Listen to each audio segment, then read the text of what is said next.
ನಮಸ್ಕಾರ. ಫ್ರೀಡಂ 19 ಸುದ್ದಿವಾಹಿನಿಗೆ ಸ್ವಾಗತ. ಇಂದಿನ ಮುಖ್ಯ ಸುದ್ದಿಗಳತ್ತ ಗಮನ ಹರಿಸೋಣ.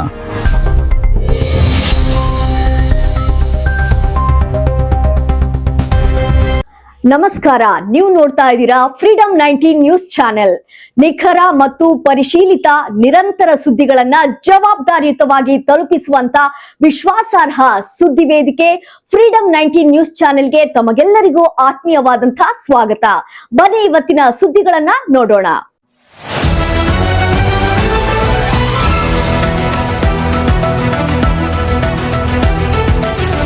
ಗದಗ ಶಿರಹಟ್ಟಿ ತಾಲೂಕು ರೈತರ ಜೀವನಾಡಿಯಾಗಿರುವ ಮಜ್ಜೂರು ಕೆರೆಯ ನೀರನ್ನು ತಕ್ಷಣ ಬಿಡುಗಡೆ ಮಾಡಿ ರೈತರ ಜಮೀನುಗಳಿಗೆ ಹರಿಸಬೇಕು ಎಂದು ಒತ್ತಾಯಿಸಿ ಕರ್ನಾಟಕ ರಾಜ್ಯ ರೈತೋದಯ ಹಸಿರು ಸೇನೆ ನೇತೃತ್ವದಲ್ಲಿ ರೈತರು ಹಾಗೂ ಸಾರ್ವಜನಿಕರು ಸರ್ಕಾರಕ್ಕೆ ಆಗ್ರಹಿಸಿದರು. ಈ ಸಂದರ್ಭದಲ್ಲಿ ಮಾತನಾಡಿದ ಕರ್ನಾಟಕ ರಾಜ್ಯ ರೈತೋದಯ ಹಸಿರು ಸೇನೆ ಸಂಸ್ಥಾಪಕರು ಹಾಗೂ ರಾಜ್ಯಾಧ್ಯಕ್ಷರಾದಂತಹ ಶ್ರೀ ಚಂದ್ರಶೇಖರ್ ಬಿಟಿ, ರೈತರು ನೀರಿನ ಕೊರತೆಯಿಂದ ತೀವ್ರ ಸಂಕಷ್ಟ ಎದುರಿಸುತ್ತಿದ್ದು ಬೆಳೆಗಳು ಒಣಗುವ ಪರಿಸ್ಥಿತಿ ನಿರ್ಮಾಣವಾಗಿದೆ.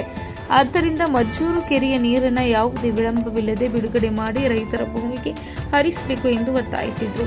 ನೀರು ರೈತರ ಹಕ್ಕಾಗಿದ್ದು ಸರ್ಕಾರ ತಕ್ಷಣ ಕ್ರಮ ಕೈಗೊಂಡು ರೈತರ ಹಿತಾಸಕ್ತಿಯನ್ನು ಕಾಪಾಡಬೇಕು. ಬೇಡಿಕೆಗಳನ್ನು ನಿರ್ಲಕ್ಷಿಸಿದರೆ ರೈತರು ಹಾಗೂ ಸಾರ್ವಜನಿಕರ ಸಹಭಾಗಿತ್ವದಲ್ಲಿ ಉಗ್ರ ಹೋರಾಟ ಹಮ್ಮಿಕೊಳ್ಳಲಾಗುವುದು ಎಂದು ಎಚ್ಚರಿಕೆ ನೀಡಿದರು. ಈ ಹೋರಾಟದಲ್ಲಿ ಸುತ್ತಮುತ್ತಲಿನ ಗ್ರಾಮಗಳ ರೈತರು, ಸಾರ್ವಜನಿಕರು ಹಾಗೂ ವಿವಿಧ ಸಂಘಟನೆಗಳ ಮುಖಂಡರು ಭಾಗವಹಿಸಿ ನಮ್ಮ ನೀರು ನಮ್ಮ ಹಕ್ಕು ಹಾಗೂ ನೀರಿಗಾಗಿ ಬದುಕಿಗಾಗಿ ಎಂಬ ಘೋಷಣೆಗಳನ್ನು ಕೂಗಿ ಸರ್ಕಾರದ ಗಮನ ಸೆಳೆದರು. ಚನ್ನಪ್ಪಗೌಡ ಮರಿಗೌಡ, ವರದಿಗಾರರು, ಫ್ರೀಡಂ 19 ನ್ಯೂಸ್, ಶಿರಹಟ್ಟಿ. ಗೌರವ ಕೊಡ್ತಾ ಇದ್ದೀವಿ. ದಯಮಾಡಿ ಇವತ್ತು ಜಯಿಸಿದ್ರೆ ನಾವು ಕೂಡ ತಗೊಳ್ತೇವೆ. ನೀವು ನಿಂತು ಈ ವಿಚಾರ ಕೇಳ್ಬಿಡ್ತೀನಿ. ಈ ವಿಚಾರಕ್ಕೆ ನಮ್ಮ ಯಾರು ಮಾತಾಡಿದಾರೆ ಬಂದ್ರೆ ಇದು ಕೇಳಿಸ್ಕೊಳ್ಳಿ ಸರ್. ಹೆಣ್ಮಕ್ಳದು ಅಲ್ಲ, ಒಂದು ನಿಮಿಷ, ನೀವೆಲ್ಲರೂ ಅರಣ್ಯ ಇಲಾಖೆ ಒಳಗಡೆ ಅಲ್ಲಿ ಫ್ಲಾಟ್ ಹಾಕ್ಸ್ಬಿಡ್ತೀವಿ ಅಂತ ಹೇಳಿದ್ರಲ್ವಾ? ಅಲ್ಲ, ಫ್ಲಾಟ್ ಹಾಕಕ್ಕೆ ಎಷ್ಟು ಹೇಳಿದ್ರು ನಿಮ್ಮ ಹತ್ರ?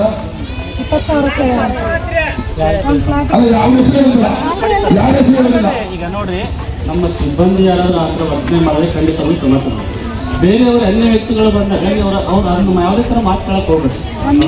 ಸಾಕಷ್ಟು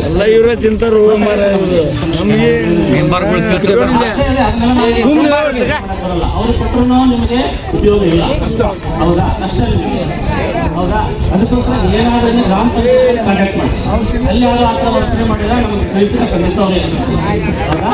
ಮತ್ತೆ ಅರಣ್ಯ ಇಲಾಖೆ ಸ್ವಲ್ಪ ಇದು ಕ್ರಿಟಿಕಲ್ ಕೇಂದ್ರ ಸರ್ಕಾರದಿಂದ ಆ ಅರಣ್ಯ ಇಲಾಖೆ ಒಪ್ಪಿಗೆ ಪಡೆದು ನಾವು ಅಲ್ಲಿ ಮನೆ ಕೊಡ್ತಾರೆ. ಇವಿಷ್ಟು ಈವರೆಗಿನ ಸಂಕ್ಷಿಪ್ತ ಸುದ್ದಿ. ನೋಡ್ತಾ ಇರಿ ಫ್ರೀಡಂ 19 ನ್ಯೂಸ್ ಚಾನೆಲ್. ಧನ್ಯವಾದಗಳು.